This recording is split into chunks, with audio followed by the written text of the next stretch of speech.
The Hummers still have some serious work to do to get back up to the order. Will Alatir take victory today? A big shake-up in the quads, but which Yamaha is now leading and who's this on the side of the road? In Dakar World, we learn the importance of co-drivers and the sort of relationship needed inside the car. While in Dakar Legend, we go back to Bamako and the curious case of a missing Peugeot. All the news, all the action on this all-new 26 Minutes Dakar, the Copiapo Loop.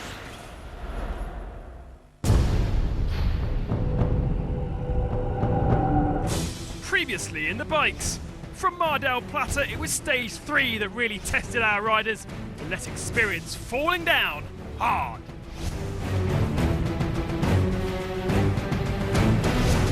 Many mistakes benefited the masters like Cyril Desprez. With 11 Dakars behind me, these things don't really scare me, but to write a script is nearly impossible for the Dakar. Under pressure from Desprez, Mark Comer made a mistake and is now the hunter, 10 minutes down. The rhythm was very high and I guess we suffered. The truth is though, the beginning of the rally was really rather tricky. But now we're in Chile with will Stage 1 winner Chelico Lopez shine again? And can he make an impact at the front of the field?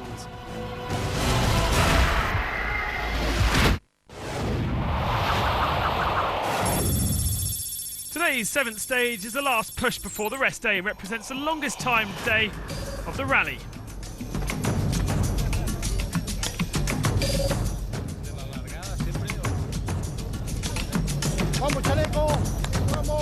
There's plenty of relaxed faces at the top and plenty of fans ready to cheer on Chelico Lopez as he got ready for the start.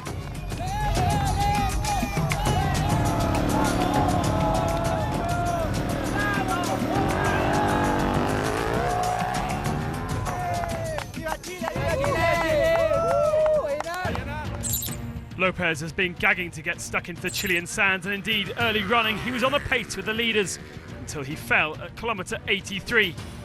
Initially it didn't look too bad, but as time went on he lost more and more. The problem was at the start I had this crash and I hurt my leg. I think I've got a problem. It may be hard for me to race tomorrow.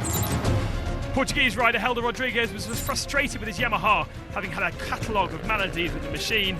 His pace didn't look good this morning either. Having started way back, he made up good time in the sand, further cemented his 3rd position in the standings.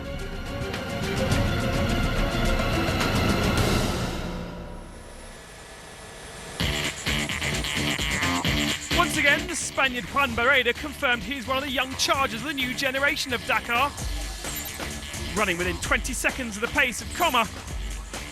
But at the 290 kilometre mark, he turned totally the wrong way on the track and lost at least 10 minutes.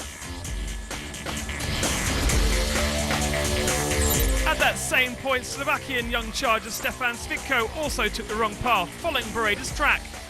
He was 4 minutes behind, however, and when he met the Spaniard coming the other way, they joined together to complete the stage. Svitko lost only 8 minutes.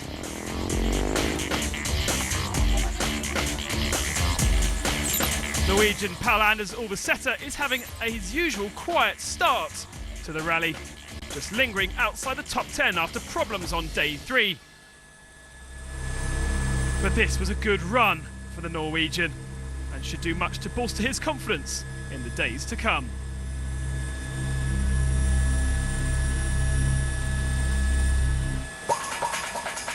Another Spaniard, Gerard Ferro's Grill, is having the most consistent run at Dakar so far with his privateer Bordone Ferrari team.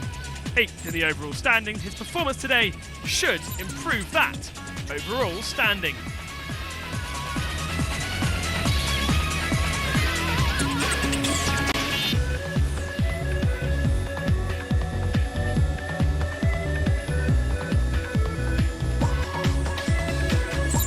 Some days, Paulo Gonçalves can be invisible and others totally on fire. Today was the latter.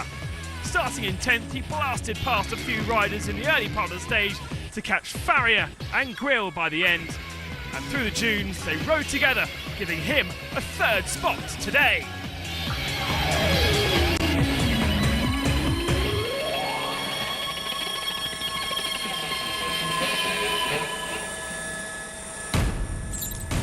Cyril Desprez once again opened the stage, and therefore it was inevitable, with no tracks to follow in the dunes, he wouldn't get the fastest time over the stage.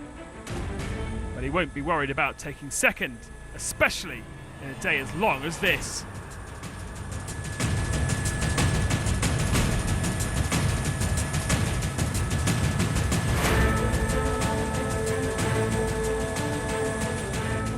J'ai fait un peu le feignant aujourd'hui. I was lazy today.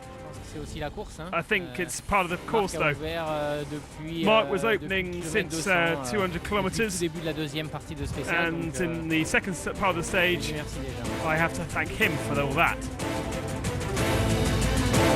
Once again, Mark Comer was doing the hunting and caught Cyril just after the neutralisation zone.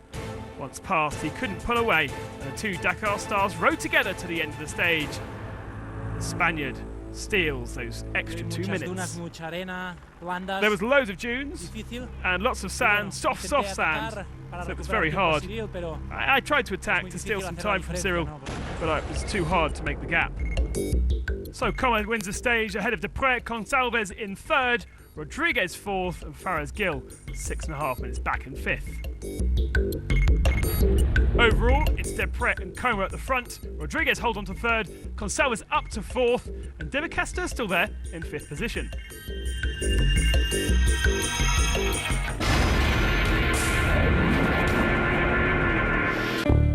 Race leader before the start of this Chilean stage, leaving home didn't quite suit Thomas Maffay. The Argentinian was forced to stop early for mechanical reasons and lost over half an hour. On a prototype Yamaha, therefore not classified in the normal quad standings, Poland's Lukas Lasowik was fastest on his stage. Overall, another outstanding performance from the 21-year-old, who has a very promising future ahead of him once he gets the quad in the right spec for the Dakar standings.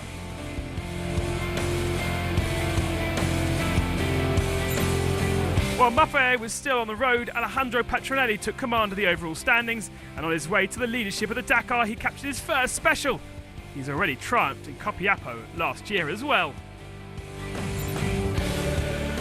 And this loop looked to be going so well for Marcus Petronelli, but the 2010 Dakar winner hit trouble in the second part of the stage. Hopefully, he'll finish.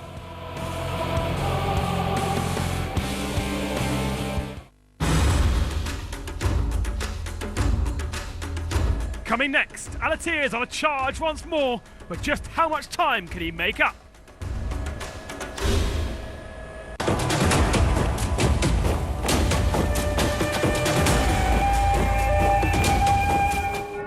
Early morning.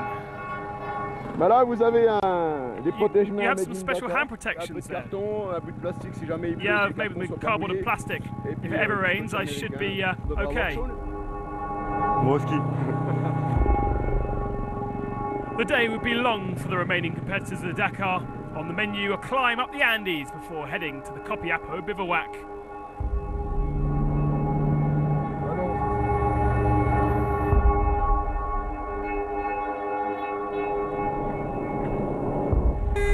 On a liaison convoy, yet some bikers had problems.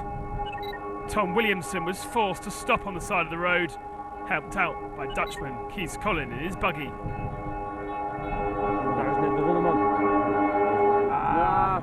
Maybe. It's very different. You need some tools.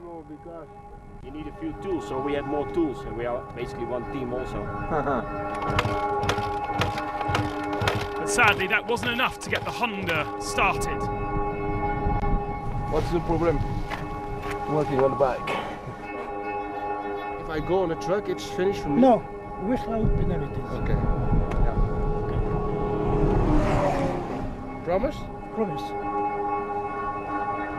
Meanwhile, the bikers carried on their long day, eventually reaching the Chilean border at -8 degrees. I feel like home, you know, mountain, snow. Un poco de frío, It's pero cold, but okay. Pero bueno, It would have been colder during the night. disfrutando del paisaje, pero se ve que por la noche ha hecho mucho frío, ¿eh? Still a long way to go on Chilean soil.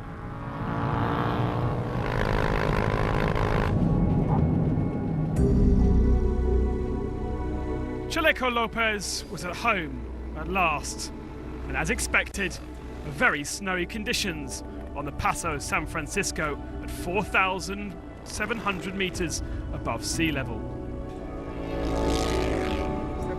Está muy bueno. Oh, it's really beautiful. I'm really enjoying this. A great way to test out the quads in different conditions. Yeah, it's great to have a slide here. It's a rare moment in life. Es increíble el paisaje que hay. It's incredible. The landscape is breathtaking with the snow at the top of the mountains for the first time on the Dakar. At last, after a long journey, they've reached Copiapo, back to business.